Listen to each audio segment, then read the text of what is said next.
नमस्कार मित्रांनो, सुख म्हणजे नक्की काय असतं, सिरियलमध्ये काय घडले आपण ते बघणार आहोत. नित्याला एकटक अधिराज बघत असतो. त्याच वेळेस काय बघतोस असं नित्या विचारते. त्याच वेळेस अधिराज बोलतो की माझ्या बाळाची आई कशी दिसते मी ते बघतोय. मध्ये सुंदर असं म्हटल्यानंतर नित्याला असते आणि लाजल्यानंतर अजूनच चांगली दिसते असं अधिराज बोलतो. पडल्यावर शेत कसं तर दिसतं असं म्हटल्यानंतर नित्या बोलते की दुसरी उपमा दिसली नाही का तुला, तरी घडी आहे, दुसरं काय सुचणार मला असं अधिराज उत्तर देतो. जवळ घेणारच तेवढ्यात सावरी तिथे येते आणि डोळे झाकते.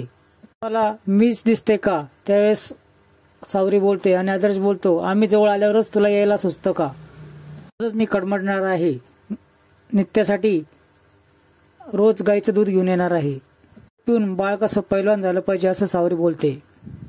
सेम टू सेम तुझ्यासारखा असं तो सावरीला उत्तर देतो. त्याचे सावरी चिडून त्याच्या अंगावर येते, मी काय पैलवान दिसते काय, घर कसं आनंदाने भरून गेलं आहे असं सावरी बोलते. हा आनंद असाच टिकला पाहिजे असं सावरी बोलते.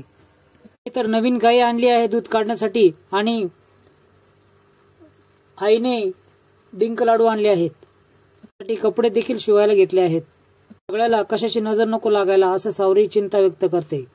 अधिराज देखील बोलतो नाही लागणार, सांगत होतो मी नित्या मॅडमला, त्यासाठी जवळ कशाला जायची गरज पाहिजे असं सावरी बोलते.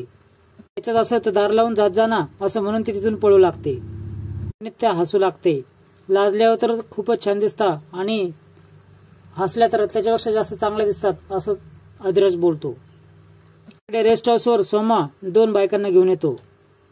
का त्यांच्या कामामध्ये एकदम परफेक्ट आहे. बोलते की नीट चौकशी करून आणलंच नाही ना. फुशरकीने बोलतात की एक वेळेस यमाचा ठोका चुकेल पण आमच्या काळजाचा ठोका कधीच चुकणार नाही. शालिनी बोलते की काम कर ना म्हातारी, नाही तर तोंड खूप चालतंय असं हिचं झालं की तोंड बंद ठेवायचं असं शालिनी बोलते. 10,000 दिल्यानंतर तोंड तर गप्पच ठेवावं लागेल ना असं ती म्हातारीबाई बोलते. नित्याचा फोटो दाखवून गर्भ रिकामा करायचा आहे असं ती म्हणून तिला फोटो दाखवते. व्यवस्थित करा, मी तुम्हाला आणखी पैसे देईल असं ती बोलते. फोटो पाहून काम झालंच समजा असं बोलतात. मला ती जागेचं लोकेशन आणि द्यायला लावते. मिळाले ना पैसे मग गुड न्यूज घ्या असं ते म्हातारीला शालिनी बोलते. तर बोलते देवीने तुमची ओटी भरली ना, मग आपण देवीची भरली पाहिजे. अधिराज बोलतो अगदी आमच्या मनातलं बोललीस, सामान मी आणलं आहे हे घ्या आणि निघा आता असं बोलते. तर खूप घाई असते असं तात्या बोलतात. त्यानंतर मी आजीबाईचं ऐकणार आहे असं अधिराज बोलतो. असं म्हटल्यानंतर विमल अधिराजचा कान पकडते. ही देवीच्या दर्शनासाठी निघून जातात. सोमा त्यांना टीप देत असतो, म्हणत असतो ह्याच गाडीवर ते दोघे येणार आहेत. नित्या देवीची ओटी भरते आणि जोगतीने नमस्कार घालते. मात्र आशीर्वाद देत नाही. अगं आशीर्वाद दे असं नित्या बोलते. बाई काहीतरी कोड्यात बोलते. अधिराज बोलतो असं काय बोलतेस. बोलते देवीने आशीर्वाद दिला आहे मला. आशीर्वाद आहेच ग, पण तो तुला जपावा लागणार आहे, सांभाळावं लागणार आहे असं जोगतीन बोलते. जोगतीन बोलते बेसावत राहू नका, वाट धोक्याची असणार आहे, वंशावर संकट असणारच आहे, जीवापाड जपा असं ती बोलते. तीन देवीला बोलते सांभाळ तुझ्या लेकरांना. तिचा उदो उदो म्हणून ती भंडारा उधळते. तीन असं का म्हणाली असन असं नित्य विचार करत असते. जास्त विचार करू नका असं अधिराज बोलतो. अधिराजची गाडी चालू होत नाही तेवढ्यात त्या 2 बायका नित्य जवळ येतात.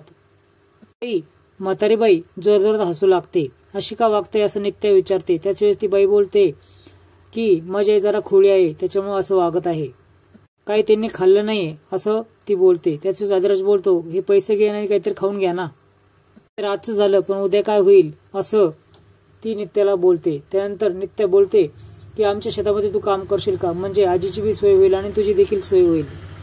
ती बाई आजीबाईला म्हणते की या बाईने आपल्याला काम दिलं बघ, तिला जरा आशीर्वाद दे.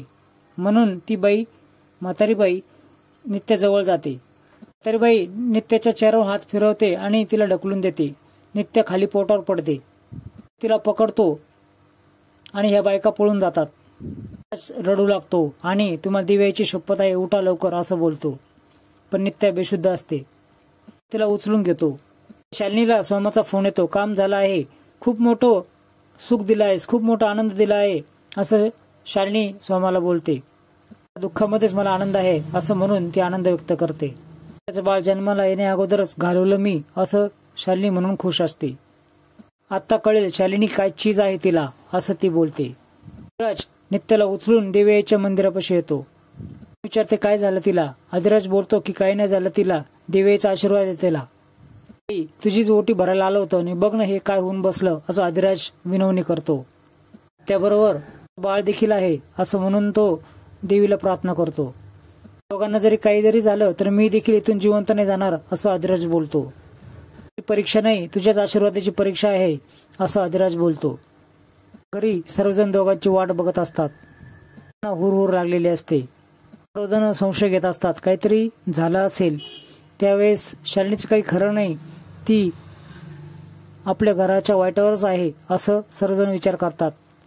मी जाऊ का असं बोलते. त्याच वेळेस आश्रय बाबाचं बोलणं आठवण करून देते आणि राजा म्हणते तू नको जाऊ, मी जाते.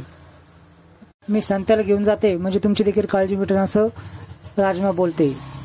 एका पायावर उभा राहून आराधना करत असतो. पावसाळ्याचा वारा सुटतो. जोगतीन देखील प्रार्थना करत असते. वरदान तूच काढून घेऊ नकोस, हा तुझाच आशीर्वाद आहे, तुझ्याच आशीर्वादाची परीक्षा आहे. वाऱ्यामुळे आदिराजचा तोल जातो आणि आदिराज खाली पडतो. कृपा दाखव ना ग आई, तुझी कृपा दाखव असं तो बोलतो.